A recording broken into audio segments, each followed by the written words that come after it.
每朝早，媽咪都會幫我準備梳洗同着衫，因為我患咗道軒氏肌肉萎縮症，英文簡稱 DMD 嘅罕見病。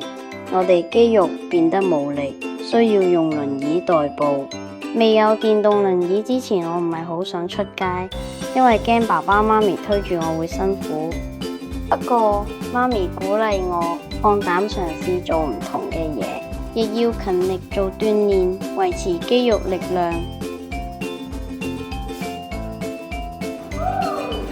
有一次喺學校接觸到硬地滾球，我揾到鍛煉手部協調嘅樂趣，亦揾到我嘅夢想。DMD 嘅病徵之一係肌肉變得越嚟越冇力，因為咁我諗過放棄呢個運動，但老師鼓勵我，提出遇到嘅困難，佢令我學識享受打硬地滾球。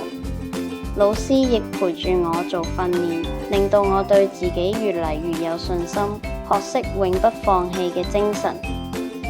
如果復診日期同訓練日期相撞嘅話，我會叫媽咪盡量將復診時間改另一日，因為我唔想錯過任何一次訓練。我最想多謝媽咪同爸爸一直照顧我，同埋支持我嘅夢想。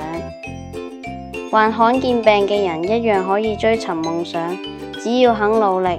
我相信我有無限嘅可能。你會支持我嗎？